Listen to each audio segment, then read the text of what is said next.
here we have a velocity time graph for two masses r and s. r ये वाले graph, ये वाली line है, s ये वाली लाइन है, ये जो नीचे से ऊपर गई है. अब इसको याद रखते हुए हमें बताना है इन ऑप्शंस में से क्या क्या करेक्ट है ना. तो अब सोचते हैं ना यार, देखो एक चीज़ तो क्लियर है कि हुआ ये है. पहला ऑप्शन पे आते हैं, R and S move in same direction after the collision. यार देखो वेलोसिटी तो दोनों की पॉजिटिव ही है ना. इसकी है अगर 1 मीटर पर सेकेंड, देखिए 1 मीटर है ना, फाइनल पॉजिटिव है, तो ये भी राइट ही जा रहा है. अगर तो दूसरे की भी कितनी है, ये देखिए 0.2 होगा ये.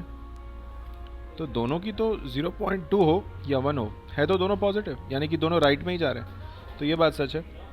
सो 1 is correct. As their velocities are positive they will both move in the same direction. अच्छा, the velocity of R and S were equal at the mid point of collision या mid time of collision. Mid time of collision ये वाला time है. और इस वक्त clear है कि अगर मैं इस नंबर को मिला दूं यहाँ पे, तो देखिए दोनों की वेलोसिटी 0.5 होगी शायद. अभी तो हम कुछ कह नहीं सकते, पर 0.4 और 5, 4 और 6 के बीच में आएगा. But at this point their velocities are same, so that is also correct. Mass of R, ये कैसे पता चलेगा आपको? जब एक कोलिजन होता है ना, मान लो आर और एस का कोलिजन हुआ, आर की स्पीड हम यहाँ पे देख रहे हैं कि कम हुई है और एस की बढ़ गई है. कैसे?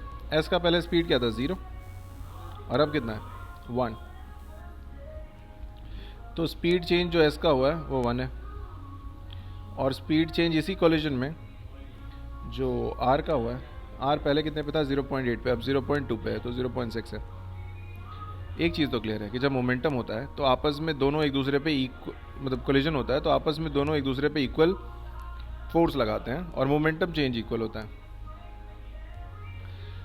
तो जिसकी वेलोसिटी कम चेंज हुई है उसका मास ज़्यादा होगा, है ना.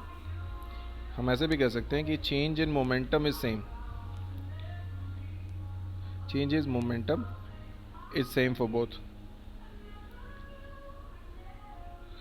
ठीक है, पर आप देख सकते हैं इस ग्राफ से कि चेंज इन वेलोसिटी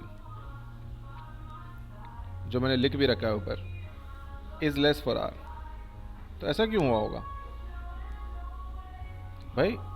अगर मैं मोमेंटम बाय वेलोसिटी चेंज कर दूं तो वो m ही देगा ना, और चेंज इन वेलोसिटी ये टर्म लेस है, ये सेम है, तो m ज़्यादा होगा. तो हम कह सकते हैं कि mass of r will be more.